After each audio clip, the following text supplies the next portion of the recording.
आज हम बनाएंगे बसबूसा। ये तुर्किश रेसिपी है, अरबिक रेसिपी है, मिडिल ईस्ट में बनाई जाती है। चलें इसको बनाना शुरू करते हैं। इसको बनाने में कुछ भी टाइम नहीं लगता है और बहुत ही जल्दी, बहुत ही आसान रेसिपी है। बनाना शुरू करते हैं। बिस्मिल्लाहिर्रहमानिर्रहीम। अस्सलाम वालेकुम। इसके लिए सूजी लेंगे हम 1 कप और 1/3 कप। मैंने मेजरिंग कप का इस्तेमाल किया है, इससे आपका परफेक्ट बनेगा। इसी के साथ लेंगे पिसी हुई चीनी आधा कप। आधा कप लेंगे पिसा हुआ खोपरा। 1 टीस्पून लेंगे baking powder. Half tea spoon vanilla essence. अच्छे से पहले इसे हम मिक्स कर लेंगे। 1/3 कप आप इसमें ऑयल भी ले सकते हैं, घी भी ले सकते हैं और बटर भी ले सकते हैं। मैंने घी लिया है। अब अच्छे से हमें इसको मिक्स करना है। इन सबको हमें पहले अच्छे से मिक्स कर लें। देखिए इस तरह से आपने अच्छे से मिक्स कर लेना है। अब इसमें डालेंगे दूध। 1 कप दूध लिया है। दूध रूम टेम्परेचर का है, ना गर्म है ना ठंडा है।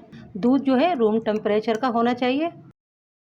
दूध डाल के मिक्स कर दें और 10 मिनट के लिए साइड में रख दें ताकि सूजी थोड़ी फूल जाए। जब तक सूजी फूल रही है हम ट्रे को ग्रीस कर लेते हैं। आप इसे ट्रे में भी बना सकते हैं, प्लेट में भी बना सकते हैं, शीशे का बॉल हो आप उसमें भी बना सकते हैं। पूरी ट्रे को हम बटर से ग्रीस कर लेंगे। बटर से क्या है, ये इजीली निकल आता है और टेस्ट भी अच्छा आता है।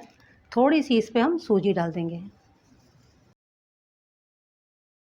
10 मिनट हो गए सूजी को रखे हुए।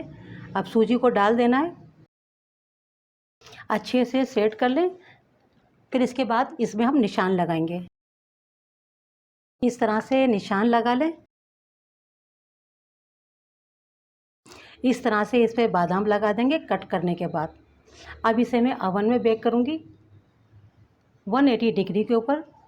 25 से 30 मिनट के अंदर ये बेक हो जाएगा। आप इसे पतीले में भी बना सकते हैं मगर ऊपर कलर नहीं आएगा। अवन को मैंने 10 मिनट पहले प्रीहीट करने के लिए रख दिया था। अब 180 डिग्री के ऊपर इसे हम 25 से 30 मिनट बेक करेंगे। इसका शुगर सिरप तैयार कर लेते हैं।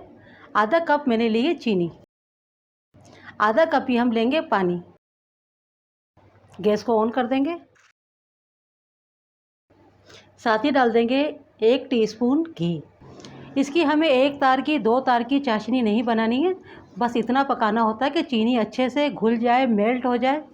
छोटा सा पीस नींबू का डाल देंगे, थोड़ा सा रस डाल दें और बाकी इसी में छोड़ दें। देखिए चीनी अच्छे से मेल्ट हो गई है और ज़्यादा भी नहीं पकाना होता है, बस सिर्फ चीनी मेल्ट हो जाए।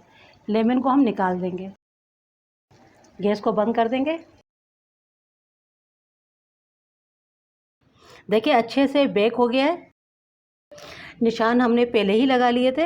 अब इन्हें दोबारा से हम कट कर लेंगे। जो हमने सिरप बनाया था शुगर का, अब वो डालना है।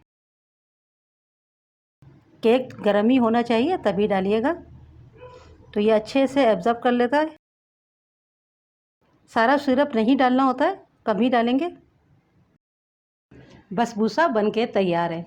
बहुत ही मज़ेदार डिज़र्ट होता है ये, और ये एक अरबिक डिज़र्ट है और इसे सूजी के साथ ही बनाया जाता है। इसे आप सूजी का केक भी कह सकते हैं। बहुत ही मज़े का बनता है। अगर आपके पास अवन ना हो तो आप पतीले में बना लें और आप एक तवा गरम करें और तवे को रख दें ऊपर। उससे क्या है, कलर उससे भी आ जाता है, मगर अच्छा कलर लाने के लिए इसे अवन में ही बनाया जाता है। इस तरह से आप बसबूसा घर में बहुत आसानी से बना सकते हैं। और बाकी जो सिरप हमने बचाया है उसे हम सर्व करते हुए डालेंगे। एक पीस को उठाएं और इसे प्लेट में रखें, ऊपर से आप शुगर सिरप डाल दें। इसे आप सूजी का केक भी कह सकते हैं और ये मिडिल ईस्ट में काफ़ी पॉपुलर है।